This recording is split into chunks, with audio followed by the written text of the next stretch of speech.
Oi, gente, tudo bem com vocês? Hoje a gente vai iniciar mais um assunto. Hoje a gente vai entrar com um tema bastante interessante, bastante polêmico.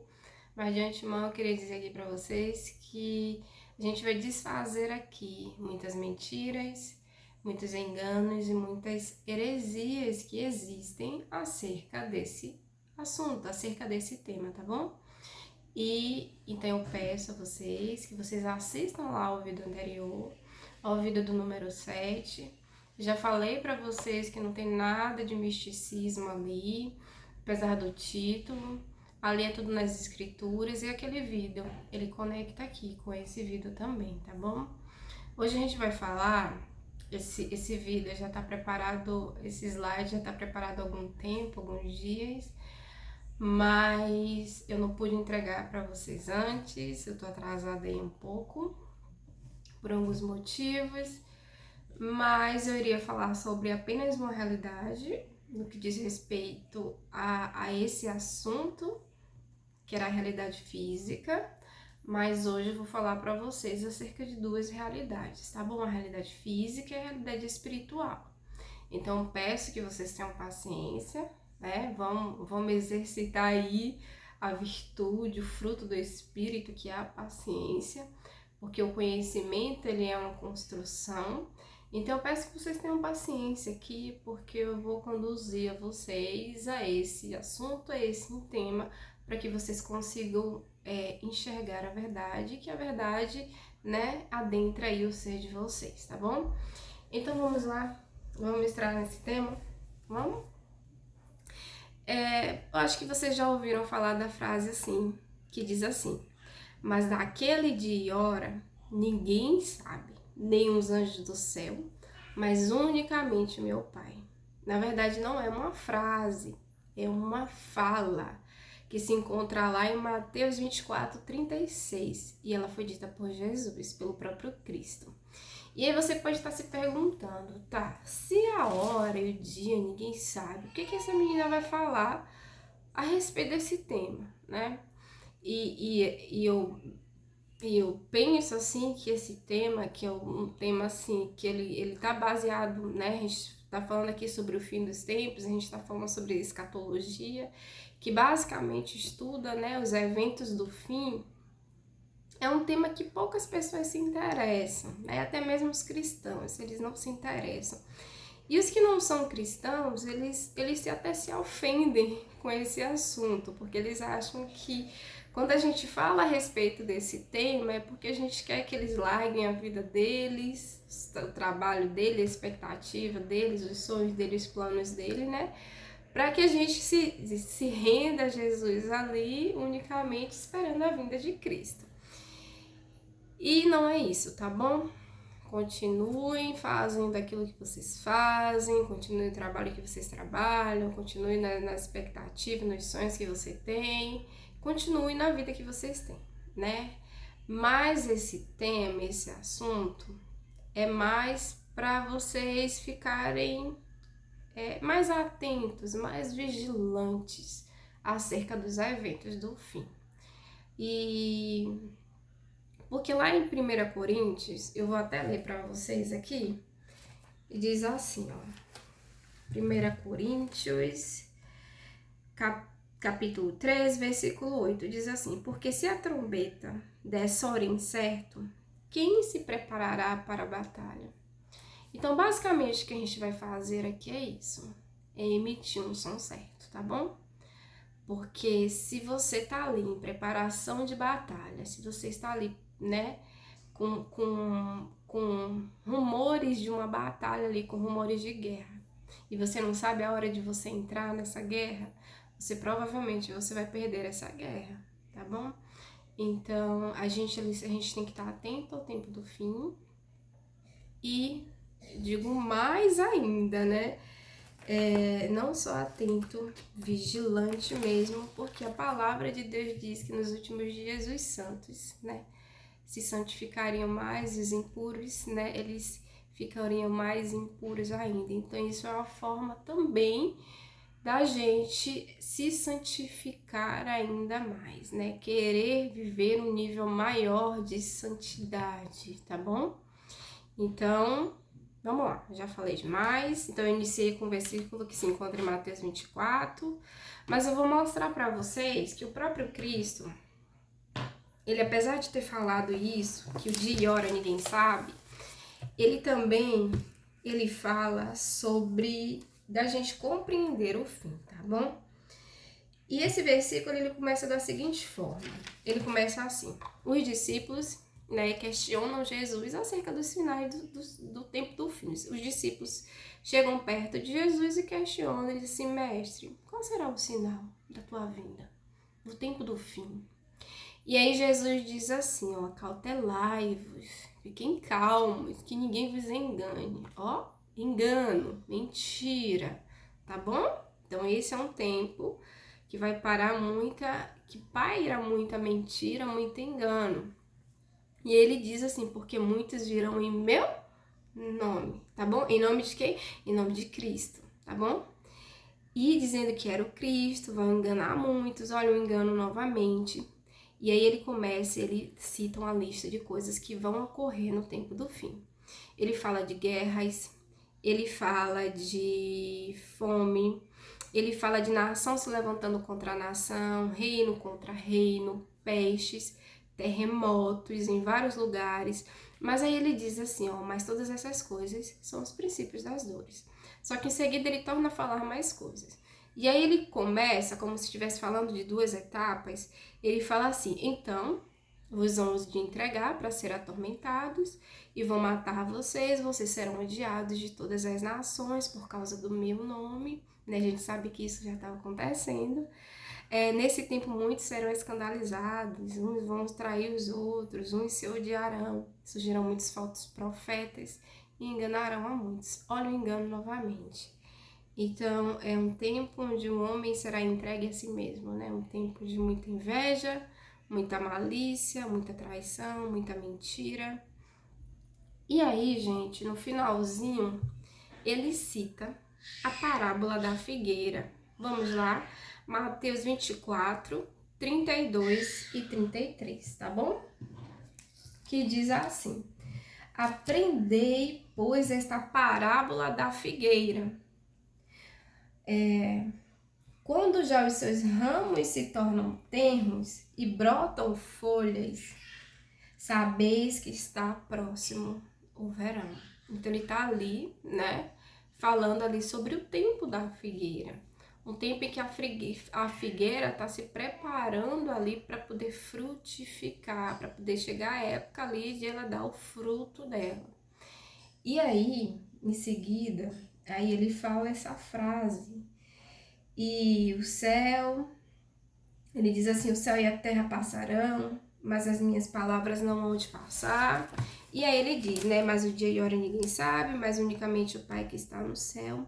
Só que em Mateus 24, do 36 ao 39, ele torna de novo a falar sobre o tempo, para a gente compreender o tempo, assim como ele falou anteriormente na parábola da figueira. Então a gente vai ler, tá bom? 36. E ele diz assim: e como foi nos dias de Noé, assim será também a vinda do Filho do Homem. Porquanto assim como nos dias anteriores ao dilúvio, antes do dilúvio, antes da ira do Senhor ser manifestada ali naquele tempo, o povo comia, bebia, casavam, se davam-se em casamento, até que Noé entrou na arca. E não perceberam, estavam distraídos, estavam bêbados. Bêbados de quê, gente? Bêbados de si mesmos. Bêbados dos seus próprios interesses, de viver a sua vida conforme eles achavam que deveria viver, achavam que era aquilo que era correto. Até que veio o dilúvio e os levou a todos. Assim será também a vinda do Filho do Homem. Então ele dá mais uma revelação aí. Ele cita a figueira e agora ele cita os dias de Noé. Só que quando ele cita os dias de Noé, ele fala unicamente do homem. Como será o homem? Um homem voltado para si mesmo. tá bom? O homem ali, que ele não adentra ali a ceia. Lembra a parábola do banquete do pai? Que o pai ali convidou alguns amigos ali e eles recusaram e diziam: nossa, eu tenho um casamento para ir, nossa, eu tenho uma compra aqui de um terreno para poder, eu tenho um terreno aqui para poder comprar. Então todos ali eles não participaram daquele banquete porque eles tinham motivos para não participar, e os motivos eram viver a sua própria vida, tá bom? E aí o dilúvio veio. Então eu queria concluir essa frase dizendo: sim, apesar de muitas pessoas utilizarem esse versículo de Jesus, do dia de hora ninguém sabe, como um véu, como uma forma de não quererem estudar e de não quererem saber desse assunto, Jesus está dizendo que é importante a gente conhecer, é importante a gente entender os tempos. Para quê? Para que a gente não esteja distraído, para que a gente esteja mais vigilante, para que a gente se santifique ainda mais. Então vamos lá realmente aqui adentrar esse assunto. Como o assunto é o jubileu, né, e o fim dos tempos, vocês podem estar se perguntando assim, tá, mas o que é o jubileu? Então, o jubileu, gente, é um período de redenção e restauração. O Senhor institui ali 7 vezes, né, de 7 semanas de 7 anos, e no 50º ano, o povo judeu ali, como ordenança do Senhor, se encontra lá em Levítico 25, tinha que celebrar ali o jubileu. O jubileu é um período de descanso para a terra. Lembra que lá no vídeo anterior, por isso que eu falei que vocês tinham que assistir o vídeo anterior, porque conecta com esse, o Senhor institui o que? O sábado, como o dia do descanso. Mas a gente também vai ver que não somente o sábado era o descanso do Senhor. Algumas celebrações, o primeiro dia de algumas celebrações também era um período de descanso, tá bom? Era um período em que o povo não podia trabalhar. Era um período ali, realmente que o povo ali tinha que ficar ali realmente em adoração ao Senhor. E esse jubileu, né, e antes mesmo, eu não sei se no vídeo do número 7 a gente chegou a falar sobre isso, mas a cada 7 anos também, como ordenança do Senhor, tudo isso se encontra lá em Levítico 25, tá bom?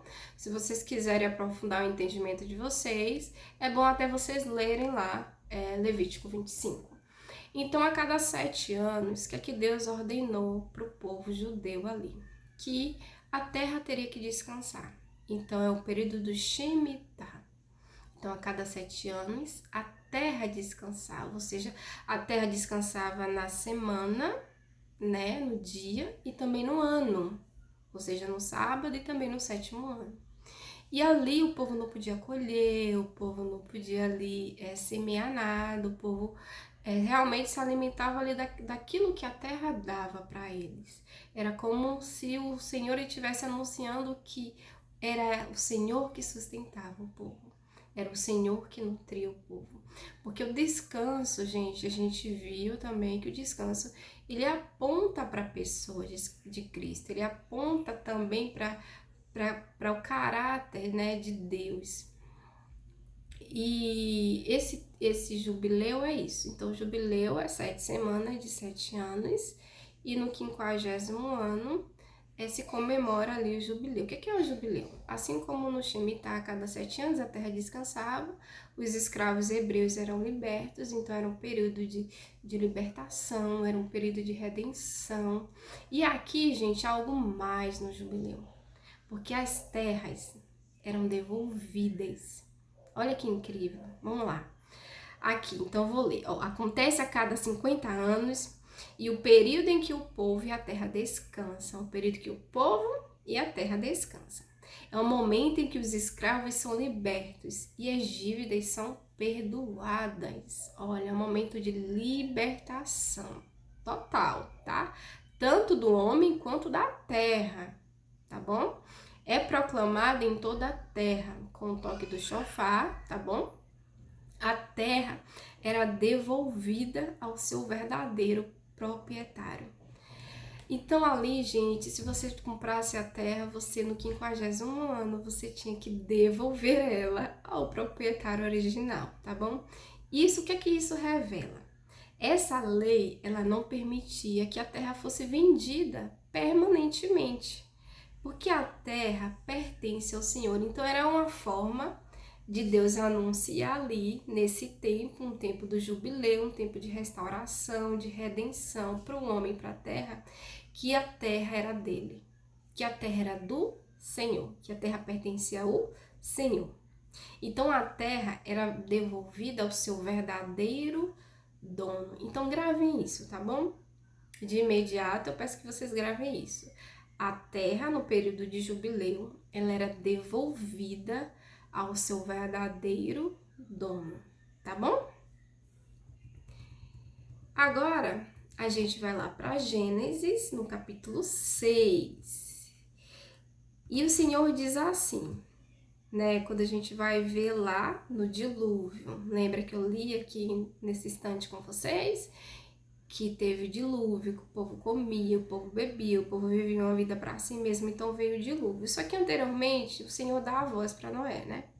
E o Senhor fala algo também sobre o porquê vai trazer esse dilúvio sobre a terra, porque que a ira de Deus foi manifestada sobre a terra. Aí o Senhor diz assim, ó, não contenderá o meu espírito para sempre com o homem, porque ele também é carne.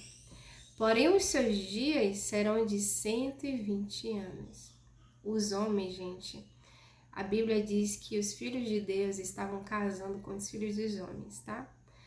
Alguns teólogos, algumas linhas falam que os anjos, né, que esses filhos de Deus são anjos, né, e que casaram ali com as filhas dos homens, daí nasceram gigantes na terra. E que a própria Bíblia diz que nasceram gigantes, né?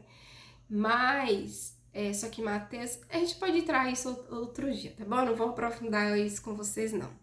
Mas o Senhor fala disso, que os filhos de Deus estavam se misturando com os filhos dos homens, depois ele vem e fala isso, que o espírito dele não contenderá para sempre com o homem, porque o homem é carne. Porém, os seus dias serão 120 anos. E viu Deus a terra, e eis que estava corrompida, porque toda a carne havia corrompido o seu caminho sobre a terra. Então disse Deus a Noé, o que Deus diz a Noé, o fim de toda a carne é vindo perante a minha face, o fim já está estabelecido, o juízo já está pronto já. A medida da iniquidade já transbordou, já chegou o limite já. A minha misericórdia já chegou já, sabe? E aí, porque a terra está cheia de violência. E eis que os desfarei com a terra. Então o Senhor ali chama Noé e anuncia ali a Noé o juízo sobre a terra. E pede Noé ali, né, para que construa ali uma arca. E fala a Noé ali um motivo. Só que anteriormente ele disse que os dias do homem serão quanto? 120 anos. Algumas pessoas durante muito tempo interpretaram, e até eu no início da minha caminhada, como um 120 dias literal, de uma idade máxima do ser humano. Só que a gente vai ver na própria Bíblia que não, que Deus não está falando sobre a idade literal do homem, né? Apesar que depois do dilúvio houve um decréscimo realmente na idade do homem, né? A gente vai ver que o homem vivia muitos anos. Teve, acho que Matusalém, que viveu 960 anos. O próprio Noé viveu muitos anos também, não sei se foi 700, quanto foi. Foi muitos anos. E a gente vê realmente um decréscimo da idade do homem. Mas o Senhor não está falando isso sobre literal. Por quê? Porque depois do dilúvio, por exemplo, Abraão, ele viveu 175 anos. Isaac, 180. Jacó, 147. Então, a gente já vê que se a gente andar mais, a gente vai ver que homens na Bíblia, eles viveram mais do que 120 anos. Então, a gente já pressupõe aí que o que Deus está falando não é sobre a idade literal do homem, tá bom? Então, o que é que Deus está falando disso? O tempo de vida do homem será de 120 anos, tá bom? A gente pode concluir que Deus está falando sobre 120 jubileus. Lembra que o jubileu era o período de redenção para a terra, era um período de liberdade para a terra, era um período ali que a terra ela era devolvida ao seu verdadeiro dono, tá bom?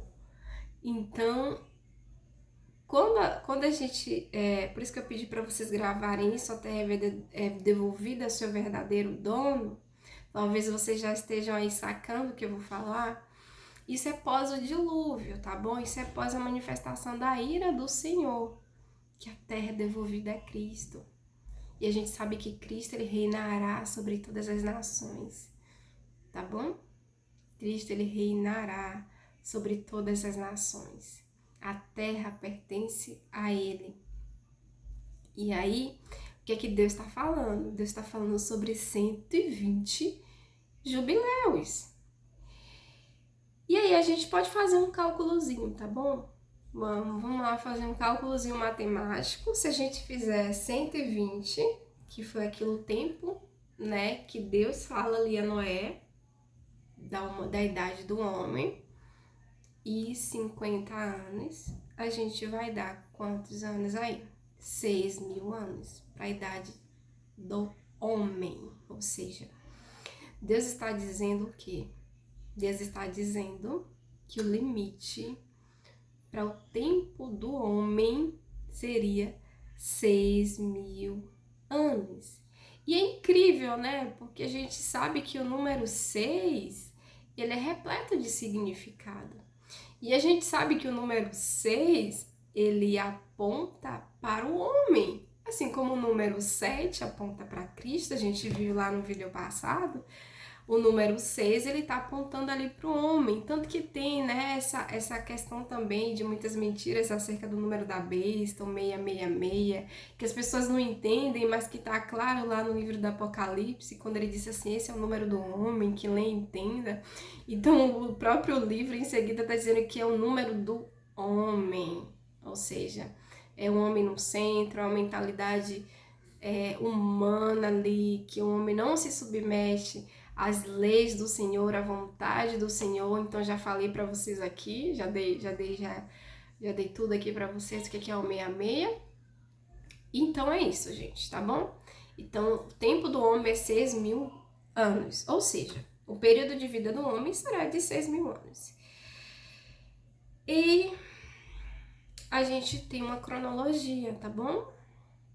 E na cronologia bíblica tradicional, ou seja, desde a criação dos primeiros seres humanos na Terra, desde Adão e Eva, até agora, né, para a tradição judaica, a gente está no ano de 5.785, tá bom? O ano judaico, tá? Só que alguns estudiosos, né, esse número não é um número exato, tá bom? Esse número ele contém ali erros, tá bom? E dizem aí que mais ou menos os erros podem ser de até 200 anos, tá bom? Para mais.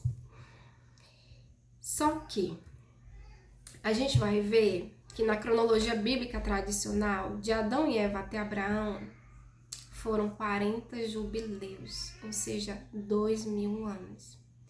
De Abraão até Jesus, mais 40 jubileus, mais 2.000 anos, totalizando 4.000 anos. E de Cristo em diante, serão mais quantos anos, gente? Mais 2.000 anos. E a gente está em que ano?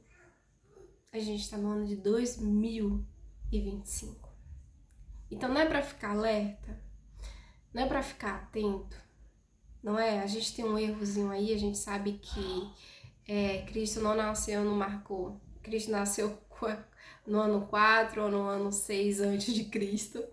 Então existem erros aí, mas isso é pra gente ficar alerta, Porque, como diz a palavra, gente, ele está às portas.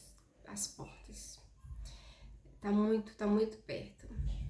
E, então, vai totalizar, né? De Eva até Abraão, 40. De Abraão até Cristo, 40. E de Cristo até os tempos atuais serão mais 40 jubileus. Totalizando o período de 120 jubileus. Que Deus vai se referir lá no livro de Gênesis há 120 anos que o espírito dele não contenderá com o homem, tá bom? Então a gente sabe que o tempo do homem são 120 jubileus, 6.000 anos. Gente, isso é de desfazer muito engano e muita mentira, porque quando eu compreendi isso, sabe, eu fiz assim, meu Deus, né, o quanto a gente realmente tem que conhecer as escrituras, e o quanto isso é fascinante, porque a gente percebe que tá tudo conectado, do Gênesis ao Apocalipse, né, que apesar das pessoas falarem acerca de tantas questões de Bíblia, que a Bíblia é isso e aquilo, a gente vê que cada entrelinha, que cada coisinha está tão conectada e que isso só pode vir do dedo do Criador, de Deus, né? Essas conexões, essas exatidões, essas coisas que sabe, que conecta tão perfeitamente com todo o universo, todo o nosso ser, toda a nossa biologia, só pode vir de um Criador, só pode vir de um ser que transcende a gente, tá bom? Então, eu já falei que no calendário judaico nós estamos no ano de 5.785, mas que alguns estudiosos eles dizem ali que tem um erro para mais de 200 anos. Se tem um erro para mais aí, nós estaríamos no ano quanto? 5.900 e um pouquinho aí, tá bom? Então não é de ficar